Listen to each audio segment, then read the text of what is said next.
Muy buenos días con todos. El día de hoy vamos a hablar sobre la secreción de potasio. En sí, la regulación normal de la excreción de potasio es sobre todo el resultado de cambios en la secreción de potasio en las células principales de la porción final de los túbulos distales y de los túbulos colectores. La estimulación en la secreción del potasio se debe principalmente a tres factores: el aumento de la concentración de potasio en el líquido extracelular, el aumento de la aldosterona y el aumento del flujo tubular.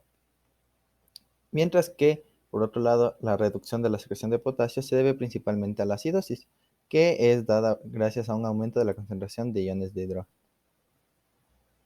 El primero de estos tres factores que estamos hablando que aumentan la secreción de potasio es el aumento de la concentración de potasio en el líquido extracelular. El umbral en el que este sucede es aumentado los 4,1 miliequivalentes por litro en sangre, en donde se va a empezar a estimular la secreción de potasio. Existen cuatro mecanismos principales para esto. El primero es la estimulación de una bomba ATPase sodio-potasio, en la que aumenta la captación de potasio a través de la membrana vasolateral, en donde este incremento en la captación de potasio aumenta a su vez la concentración intracelular de iones potasio, lo que hace que éste difunda a través de la membrana luminal hacia el túbulo. Otro mecanismo es el aumento del gradiente de potasio entre el líquido del intersticio renal y el interior de las células epiteliales. El aumento de iones potasio en el intersticio reduce la retrodifusión de iones potasio desde el interior de la célula a través de la membrana vasolateral. El tercero es la estimulación de la célula en el núcleo para la síntesis de canales de potasio, que son dos canales principales, el BK y el ROMK, que posterior a su síntesis van a sufrir una translocación desde el citosol a la membrana luminal, lo que a su vez aumenta la facilidad de difusión de potasio a través de la membrana. Mientras que por último, el aumento de la concentración de potasio estimula la secreción de aldosterona en la corteza suprarrenal, lo que estimula aún más la secreción de potasio, como vamos a ver a continuación. Entonces, como ya vimos, la aldosterona estimula la secreción de potasio.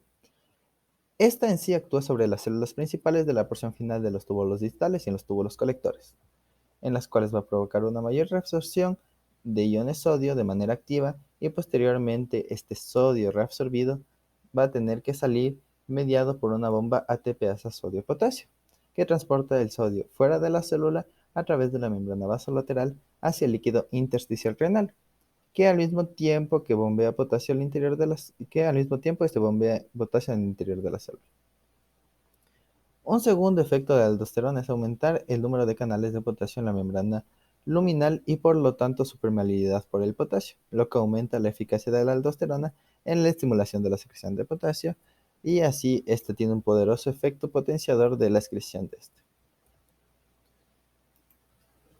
Otro efecto que habíamos hablado es la concentración de extracelular de iones de potasio, el cual estimulará la secreción de aldosterona.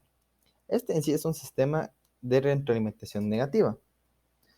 Este comienza con la concentración plasmática de potasio elevada, que estimula la secreción de aldosterona en la sangre y por tanto incrementa la concentración sanguínea de aldosterona. El incremento de la concentración de aldosterona en la sangre provoca un aumento en la excreción de potasio de los riñones, y que este aumento en la excreción de potasio reduce entonces la concentración de potasio en el líquido extracelular hacia valores normales, lo que vuelve a bajar los niveles de potasio, reduciendo en sí la producción de aldosterona y reduce su excreción. Como podemos ver, forma básicamente un ciclo. Otro punto importante a tener en cuenta es el bloqueo de este sistema de retroalimentación de la aldosterona, pues este tiene un gran papel en el control de la concentración de potasio. Pues si no se secreta aldosterona, como ocurre en pacientes con la enfermedad de Addison, la secreción renal de potasio se reduce, lo que hace que la concentración de potasio en el líquido extracelular aumente peligrosamente a valores altos. Mientras que por el contrario, ante una secreción excesiva de aldosterona, como en el aldosteronismo primario, la secreción de potasio aumenta mucho, que va a dar lugar a una pérdida renal de potasio muy elevada y con ello una hipopotasemia, provocando así que cambios muy pequeños en la ingesta de potasio puedan llegar a tener picos muy bajos o muy altos de este, con consecuencias muy graves para la salud, como se puede ver en el gráfico de la izquierda. Otro de los mecanismos que habíamos hablado acerca de la estimulación de la secreción de potasio era el aumento del flujo tubular distal. Esto ocurre como por ejemplo en la expansión de volumen, en una ingesta elevada de sodio o el tratamiento con algunos diuréticos. Por el contrario, una reducción del flujo tubular distal, como ocurre en la pérdida de sodio, se reduce la secreción de potasio. Esto también se puede ver ejemplificado en la imagen de la derecha. Existen al menos dos efectos que el aumento del volumen, con el aumento del volumen que incrementan la secreción de potasio. Al aumentar el flujo tubular, el potasio secretado fluye continuamente por el túbulo, de manera que el aumento de la concentración tubular de potasio se minimiza y la secreción neta de potasio aumenta. Una velocidad del flujo tubular alta también incrementa el número de canales BK que existen, que son de conductancia alta en la membrana luminal. Estos en sí suelen pasar inactivados, pero se vuelven activos como respuesta a incrementos en la velocidad del flujo, con lo que aumenta enormemente la conductancia del potasio a través de la membrana luminal.